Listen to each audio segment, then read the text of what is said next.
आणि रायगडच्या महाड विधानसभेच्या शिंदेंच्या शिवसेनेचे आमदार भरत गोगावले यांनी सुद्धा मुख्यमंत्री एकनाथ शिंदेंनी बोलावलेल्या बैठकीला ते उपस्थित होते आणि या बैठकीनंतर बोलावताना मंत्रिपद मिळण्याची 101% खात्री असल्याचं त्यांनी म्हटलंय। आपल्यासोबत भरत गोगावले आहेत, ते पुन्हा निवडून आलेले आहेत। भरतजी, तुम्ही पुन्हा आलेला आहात, ज्यासाठी केला होता अट्टाहास, मुख्यमंत्री कोण असावा असं तुम्हाला वाटतंय? मुख्यमंत्री प्रत्येकाला वाटतं आपापल्या पक्षाचा व्हावा, त्याप्रमाणे आम्हालाही वाटते। परंतु जे काय वरती सगळे बसून ठरवतील ते आपल्याला सगळ्यांना स्वीकारावं लागणार आहे, त्याबद्दल दुमत नाही। सातत्यानं भरत गोगावलेविषयी पोटशिवली, निवडणुकी झाल्यानंतर तुम्ही मंत्रिपद मिळणार, काही चर्चा पूर्ण गेली 2.5 वर्ष चालू होती। आता ती वेळ आणि तो क्षण आला असं तुम्हाला वाटतं? भरत शेठ गोगावले यांना मंत्रिपद मिळेल आणि त्या संदर्भात तुम्ही बोललायत का मुख्यमंत्र्यांशी?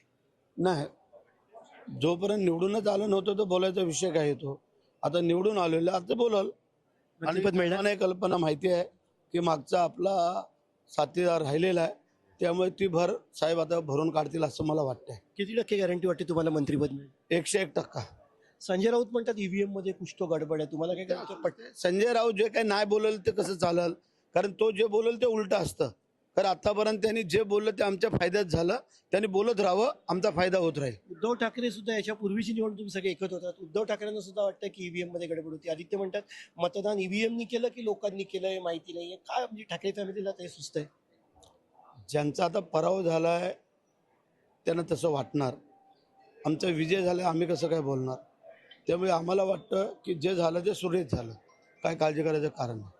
तर काही काळजी करायचं कारण नाही आणि मुख्यमंत्र्यांना जाणीव आहे 101% मला मंत्रिपद मिळणार असं विधान भरत गोगावले यांनी केलं आहे। Cameraman Shrikant Karsot, Pankaj Dalvi, Pudhari news, Taj Lands End Bandra.